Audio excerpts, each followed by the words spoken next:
दादी माँ, आपसे एक सवाल पूछूं? ये गौतम जी कौन है? आई एम सॉरी दादी माँ, पर मैं इसलिए पूछ रही हूँ क्योंकि मैंने आप सबको इतना परेशान पहले कभी नहीं देखा। और अब मैं इस घर की बहू हूँ। तो भी तुम्हें जानने की कोई जरूरत नहीं है आरुषि। मैंने तुमसे कहा था ना, स्टे आउट ऑफ दिस। उस घटिया आदमी का जिक्र इस घर में नहीं होगा।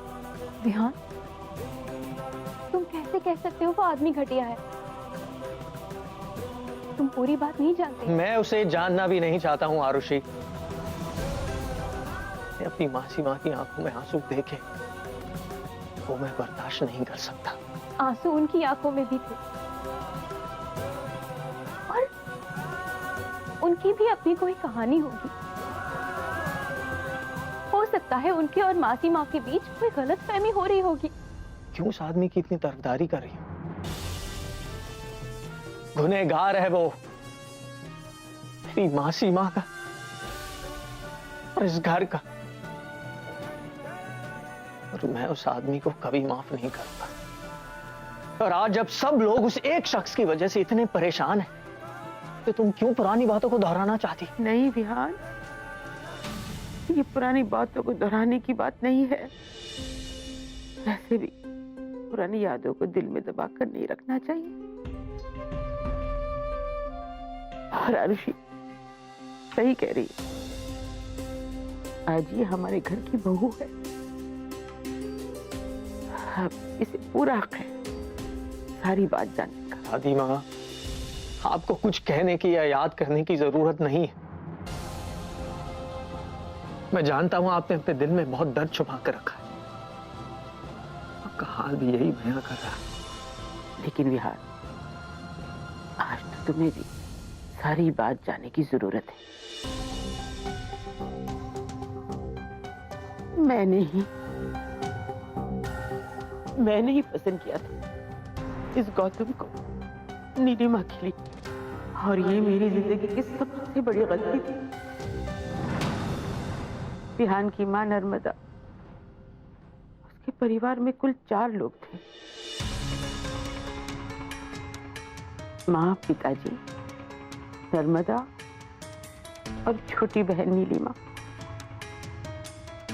उसके मां पिताजी के एक एक्सीडेंट में मरने के बाद नीलिमा की जिम्मेदारी मेरी थी। नीलिमा का जैसे ग्रेजुएशन खत्म हुआ, मैंने उसकी माँ पिताजी की इच्छा के अनुसार उसकी शादी करने की सोची और उसके लिए लड़का ढूंढना शुरू किया। तभी मेरी नजर में ये गौतम आया, और न जाने मैंने उसमें ऐसा क्या देखा जो नीलिमा के लिए उसे पसंद कर दिया। दादी माँ, मैं पानी लेकर आती हूँ। आप आइए आइए दादी माँ, बैठिए पीछे आइए आराम से।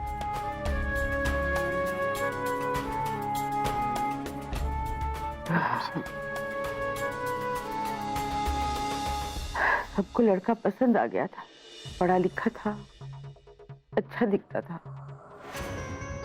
स्वभाव में भी नरमी थी। हमने कभी ऐसा नहीं सोचा था ये लड़का ऐसा निकलेगा।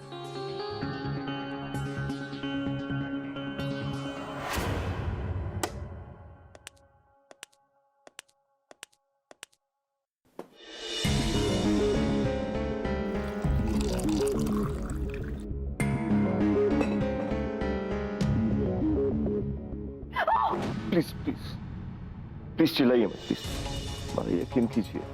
आप कुछ नहीं करेंगे आपको। क्यों नहीं चिल्लाऊं मैं? आपके बारे में बात कर इतनी तकलीफ होती है, मेरे परिवार वालों को इतना दर्द होता है, आपके नाम से भी तकलीफ पहुंचती, और आप कहते हैं मैं चुप रहूं? मैं सबको बता दूंगी आप यहाँ पर है। ठीक है, तो आज यहाँ पर हम अपनी जान ले लेंगे और जाने देंगे तुम्हारी माँ से माँ और अपनी नीलू को भी। शादी हुई थी, लेकिन उसने धोखा दे दिया। सब तो बहुत खुश थे कि चलो एक दिन माँ बाप की बच्चे का ब्याह हो गया। सबने मुझे बधाइयां दी कि मैंने अपने बहू की बहन का घर बसाया। सालों बाद ऐसा लगा कि हमारे घर में फिर से खुशियां लौट आई, लेकिन ये सारी खुशी सिर्फ एक रात भर की थी। मतलब क्या हुआ था दादी माँ? शादी की पहली रात के बाद नीलिमा की जिंदगी का वो सवेरा रोशनी के बदले अंधकार ले आया। वो धोखा देकर चला गया। वो धोखा नहीं, मजबूरी थी हमारी। नहीं भूले, हमारी जिंदगी की पहली रात थी। नीलू दुल्हन के लिबास में हमारे सामने खड़ी।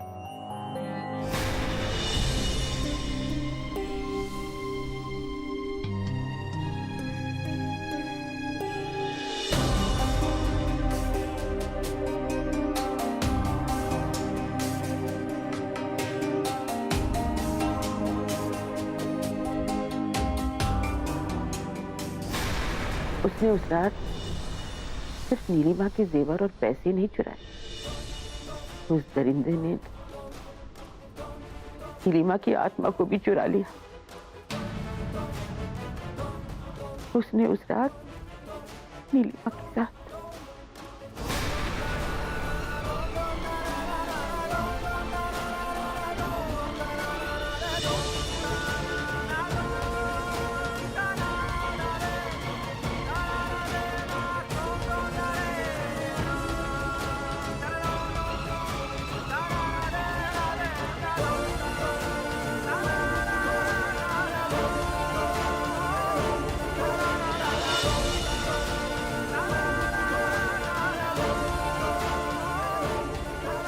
ये हार मेरी माँ का है।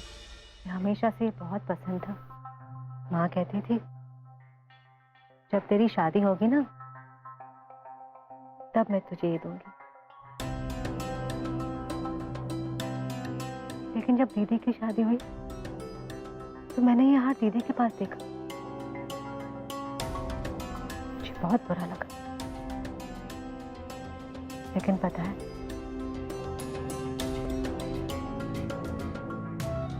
दीदी ने इसे कभी नहीं पहना। और जब मेरी शादी हुई तब मुझे पहनाया। कहा कि माँ को शायद आभास हो गया था कि मेरी शादी के वक्त माँ नहीं रहेंगी, इसलिए दीदी को दिया कि जब नीलिमा की शादी होगी उससे जरूर पहनाना।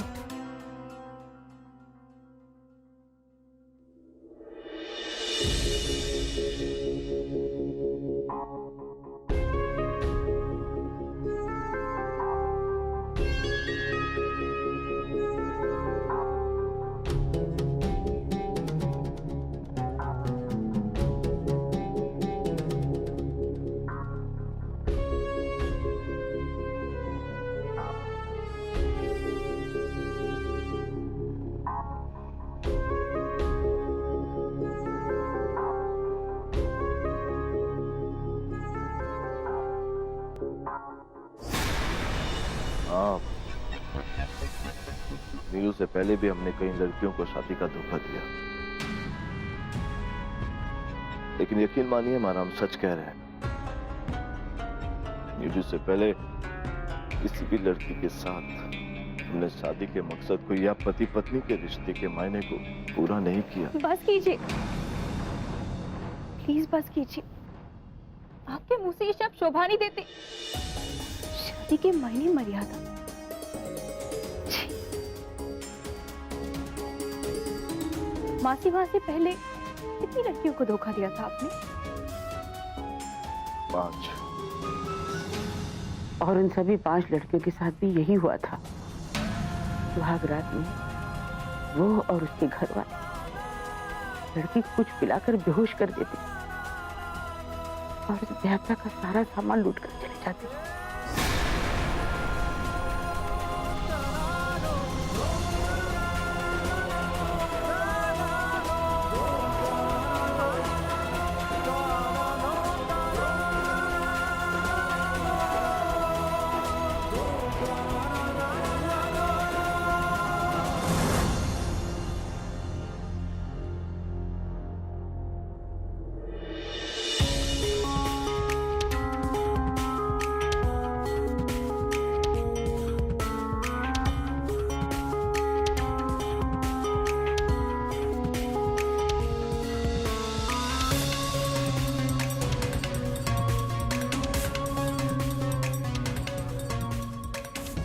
जल्दी से ये बेहोशी की दवा दूध में मिला दे और उसे पिला दे। अपनी टिकट्स आ चुकी हैं, काम खत्म कर और चल यहां से।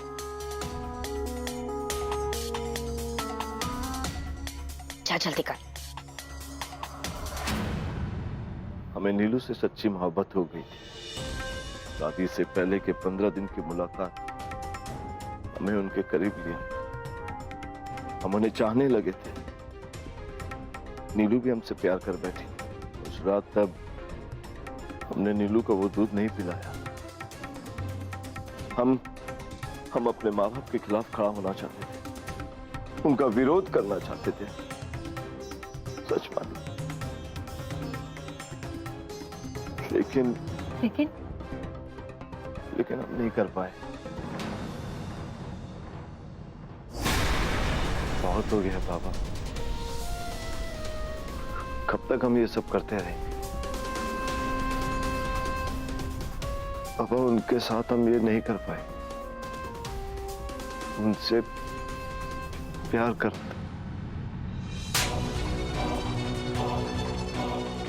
ज्यादा चपड़ चपड़ ना कर, समझा? और सयाना बनने की कोशिश मत कर। ये जो प्यार की दुहाई है ना, इसे दूसरों के लिए बचा कर रख। समझ गया? जो काम करने आया है उसे पूरा कर और यहां से चल। और एक बात गांठ बांध ले, हम तो जेल जाएंगे ही, और सबसे पहले मैं तुझे अंदर करवाऊंगा। समझ गया? अब जा, जा मैंने कहा।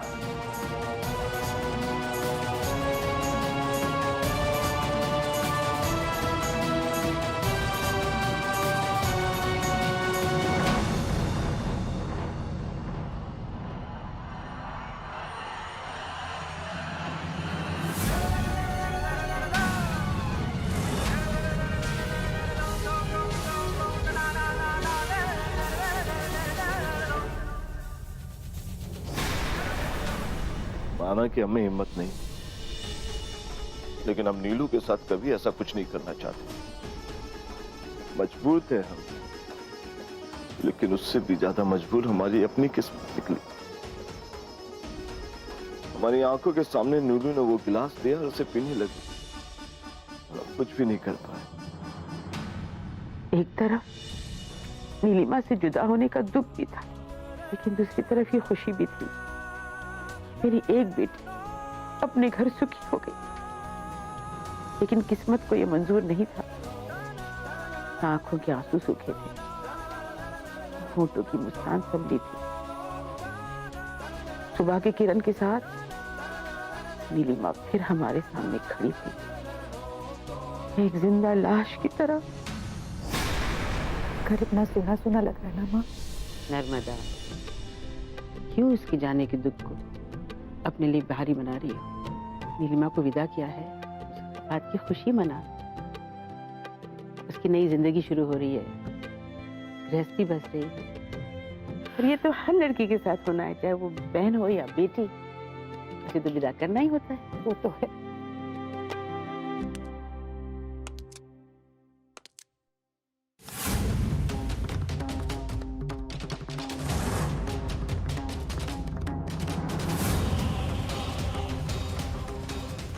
नीलिमा, बेटा क्या हुआ? बेटा नीलू, कुछ बोल बेटा, बोल। नीलिमा, नर्मदा, क्या हुआ ऐसे? बेटा क्या हुआ बेटा? बोल कुछ।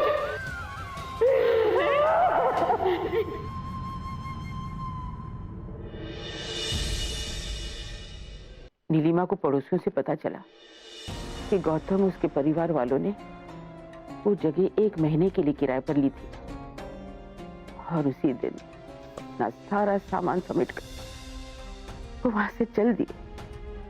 नीलिमा की इस हालत की जिम्मेदार मैं थी, लेकिन इससे पहले कि मेरे जख्म घाव बन जाए, मैंने अपने आप को संभाला। नीलिमा बुरी तरह टूट चुकी थी, लेकिन उसके बिखरने से पहले मैंने अपनी सारी ताकत लगाई, जान पहचान सब कुछ, और गौतम और उसके माँ बाप को ढूंढी। हमारा विश्वास कीजिए, माँ जी और नर्मदा दी ने पुलिस हमारे यहाँ भेजी थी मुझे गिरफ्तार करवाने के लिए, लेकिन उससे पहले ही हम अपना मन बना चुके थे कि हम अपने आप को पुलिस के हवाले कर देंगे। अब हम आपकी धमकियों से नहीं डरने वाले हैं, और ना ही हमें अपने जेल जाने का डर है। लेकिन बाबा, आप भी एक चीज समझ लीजिए कि अब हम आपको ऐसे खुले में नहीं घूमने देंगे। बहुत गुजारिश की थी हमने आपसे, मैं नीलू के साथ जीवन बिताने दीजिए, लेकिन आपने हमारी एक नहीं सुनी। बहुत हो गया सुमन बाबा। तुम्हारी ये मजाल।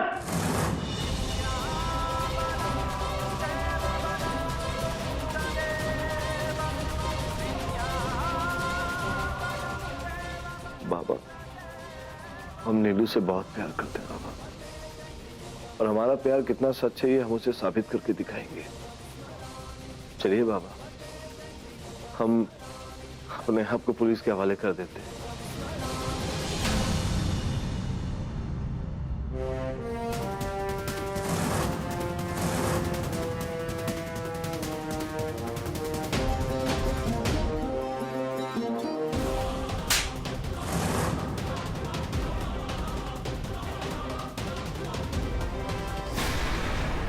बस दादी माँ, बस शांत हो जाइए, और अब चलिए मेरे साथ बाहर चलते।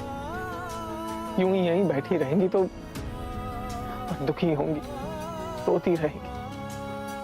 चलिए ना दादी माँ। मैं आपका यकीन नहीं कर सकती। क्यों विश्वास करूं आप पे?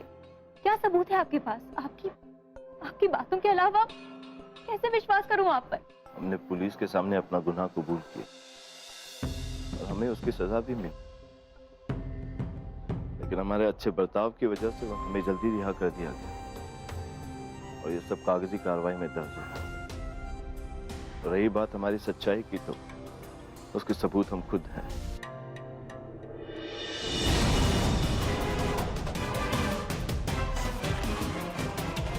आप चाहे तो उन 5 महिलाओं से मिल सकती हैं जिन्हें हम नीलू से पहले मिले थे।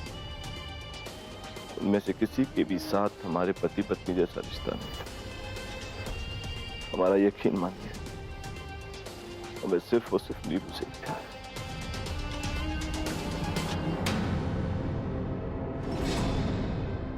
है। आरुषि पानी लेने गई थी, कहाँ रह गई? हम कसम खाकर कह रहे हैं कि हम नीलू के साथ वो जीवन जीना चाहते हैं जिसकी कसमें हमने अग्नि के साथ फेरे लेते हुए खाई। हम उन्हें उन गुजरे हुए 18 सालों की खुशी वापस लौटाना चाहते हैं, तो हमने उनसे छीन ली। हम उन्हें खुश देखना चाहते हैं, और इसमें सिर्फ आप ही हमारी मदद कर सकती है, क्योंकि उसकी कोशिश की झलक हमने आप में देखी। मतलब ये कि हमें लगता है कि आप ही हम पर विश्वास कर सकते हैं। नहीं, मैं अपने परिवार के खिलाफ नहीं जा सकती। ऐसा मत करो बेटा, इस डूबते हुए के लिए तिनके का सहारा हो तुम। सोचो, तुम्हारी सभी सासों में मासी सास का भविष्य का सवाल है। हम उनका भविष्य संभाल देंगे, ये वादा है हमारा। बस हमें एक मौका और दिलवा दो प्लीज। आप क्या कह रही, मेरी तो कुछ समझ में नहीं आ रहा।